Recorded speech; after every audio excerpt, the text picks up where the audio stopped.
नमस्कार। दिव्य ज्योतिष परामर्श केंद्र में आप सभी लोगों का हृदय से स्वागत है। मित्रों, आज हम चर्चा करेंगे त्वचा जन्य रोगों के संदर्भ में, त्वचा से संबंधित बीमारियों के संदर्भ में कि आखिर कारण क्या है कि जो हमारी त्वचा खराब हो जाती है। हमारी त्वचा पर अनेकों प्रकार के दाग, धब्बे, चकत्ते, फोड़े, फुंसी या दाने इत्यादि निकलते रहते हैं और हम दवाखानों का चक्कर लगाते लगाते थक जाते हैं। बावजूद इसके हमारी ये बीमारी दूर नहीं होती। इसके पीछे का कारण क्या है, इसके संदर्भ में जानेंगे। प्रिय मित्रों, जहां तक त्वचा का सवाल है तो त्वचा का कारक ग्रह बुध होता है। बुध को त्वचा का कारक माना गया है। तो सबसे पहले आपको बुध को देखना होगा कि कहीं आपका बुध कमजोर तो नहीं है।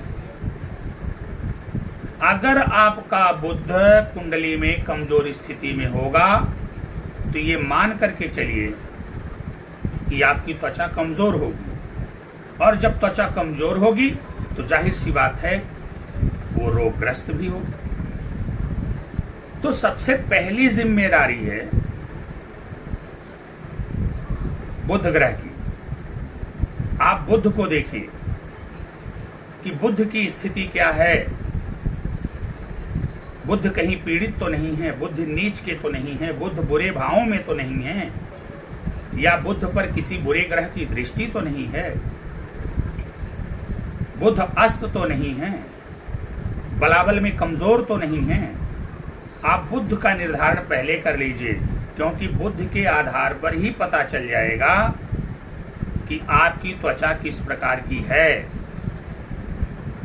आपकी त्वचा कमजोर है कि आपकी त्वचा मजबूत है, इसके लिए आपको बुध को देखना पड़ेगा। अब ये जो त्वचा पर दाने, फोड़े, फुंसी, दाग, धब्बे इत्यादि जो निकल रहे हैं, ये जो त्वचा से संबंधित रोग हैं, इसके कारक हैं केतु।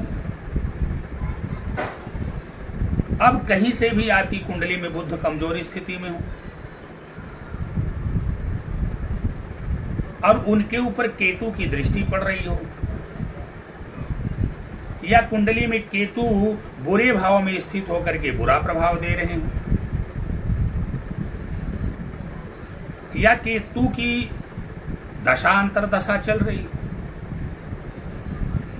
तो जब ऐसी स्थिति होगी तो ये तय मान करके चलिए कि आपको त्वचा संबंधित रोग अवश्य होंगे। अब ऐसे में आपको करना क्या चाहिए, किसी अच्छे ज्योतिषी से परामर्श लेकर के बुध और केतु को सही करने का प्रयास करना चाहिए, उनका उपाय करना चाहिए कि किस प्रकार से बुध को बलवान किया जाए और किस प्रकार से केतु को शांत किया जाए। तो इसके लिए आप किसी अच्छे ज्योतिषी से परामर्श करिए। देखिए, दाग, धब्बे, फोड़े, फुंसी के जो कारक ग्रह हैं, उनमें दो ग्रहों का और मैं जिक्र करूंगा। चलिए, सबसे पहले मैं शुक्र का जिक्र कर लेता हूं, क्योंकि ये जो शुक्र हैं, आपको पता है सुंदरता के कारक हैं, और जब शुक्र कमजोर होंगे, शुक्र अस्त होंगे, शुक्र नीच के होंगे, शुक्र पीड़ित होंगे, तो जाहिर सी बात है कि आपकी सुंदरता को बिगाड़ने का प्रयास करेंगे, आपकी शारीरिक सुंदरता को खराब करने का प्रयास करेंगे। तो ऐसी स्थिति में भी आपको कील मुहासे और दाग धब्बे इत्यादि हो सकते हैं। एक और ग्रह जिसका कि मैंने अभी जिक्र किया कि वो भी जिम्मेदार, मैंने कहा कि बुध और केतु के अलावा दो ग्रहों को और देख लेना चाहिए। तो दूसरा जो ग्रह है वो मंगल है। मंगल को भी देख लेना चाहिए, क्योंकि मंगल जो है वो रक्त का कारक होता है।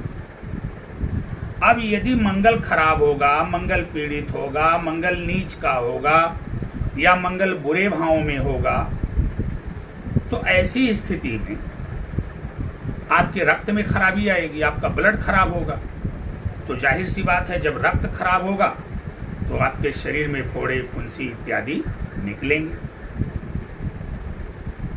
तो जब भी आपके त्वचा पर या आपके शरीर में दाग, धब्बे, फोड़े, फुंसी, दाने इत्यादि बार बार निकल रहे हों और आप डॉक्टरी जाते जाते थक गए हों, दवाखानों का चक्कर लगाते लगाते आप परेशान हो गए हों, बावजूद इसके आपका रोग ठीक नहीं हो रहा हो, तो ऐसी स्थिति में आपको निराश, परेशान और व्यथित नहीं होना चाहिए, बल्कि फौरन किसी योग्य ज्योतिषी के पास जाना चाहिए और अपनी कुंडली की उचित विवेचना करवानी चाहिए। और विवेचना के आधार पर इन चारों ग्रहों का, जिसका कि मैंने जिक्र किया, मुख्य रूप से बुध, केतु, शुक्र और मंगल, इनकी स्थिति को चेक करना चाहिए कि इनकी स्थिति कैसी है और इनको सही करने का प्रयास करना चाहिए। मुख्य रूप से जो जिम्मेदारी होती है वो बुध की होती है और केतु की होती है। अगर बराबर दाग धब्बे निकल रहे हैं, चकत्ते निकल रहे हैं, छोटे छोटे दाने निकल रहे हैं, छोटे फोड़े फुंसी निकल रहे हैं, आपकी त्वचा बार बार खराब हो रही है, आप इलाज करते करते परेशान हो गए हैं और फिर भी आपको सफलता नहीं मिल रही है, तो आप बुध और केतु का उपचार करें। देखिए, बुध त्वचा पर होने वाले रोग का कारक नहीं है, बुध त्वचा का कारक है। बुध की स्थिति से त्वचा के बारे में जानकारी मिलती है कि आपकी त्वचा कैसी होगी। और रही बात त्वचा पर जो बीमारी है, उसके कारक केतु हैं। अब यदि आपकी कुंडली में बुध कमजोर स्थिति में हो, पीड़ित हो, बुरे भावों में हो,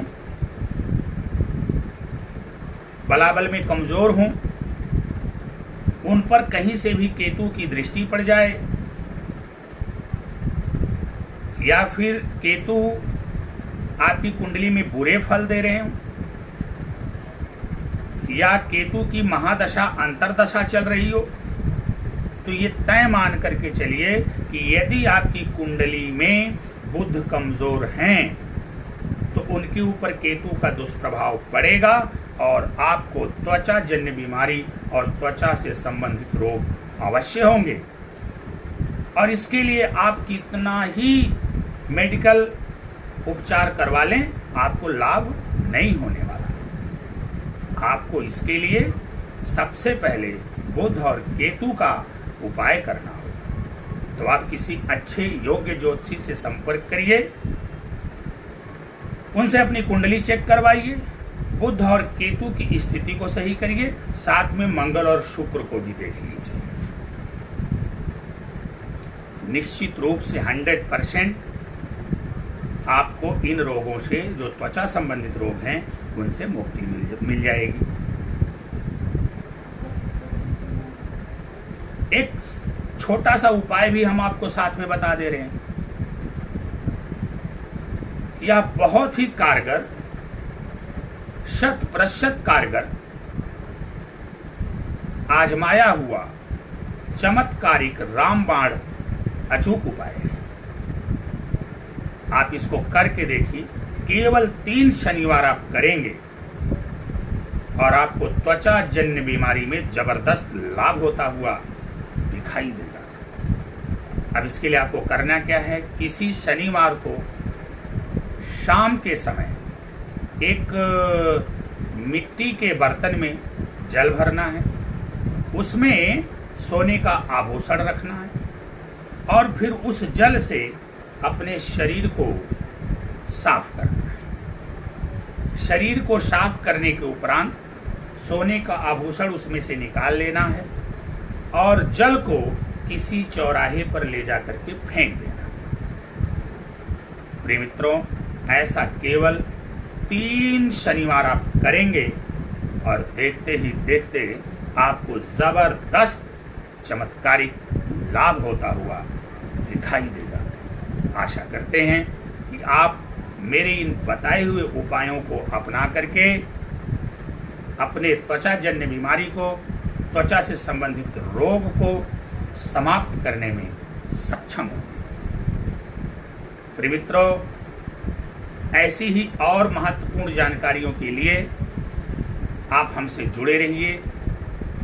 आप हमसे व्यक्तिगत रूप से भी संपर्क कर सकते हैं, कांटेक्ट कर सकते हैं। इसके अलावा आप हमारे YouTube चैनल दिव्य ज्योतिष परामर्श केंद्र को सब्सक्राइब करें, बेल आइकन का बटन भी दबाएं।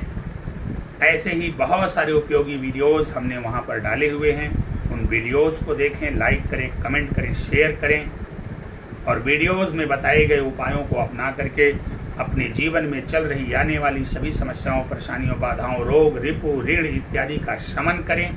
अपने जीवन को सुख, समृद्धि, खुशहाली एवं सफलता के मार्ग पर अग्रसर करें। आज के लिए बस इतना ही। फिर ऐसी ही किसी विकट समस्या के समाधान का उपाय लेकर के हम आपके समक्ष पुनः हाजिर होंगे। तब तक भगवान भोलेनाथ आप पर अपनी कृपा दृष्टि बनाए रखें। नमस्कार।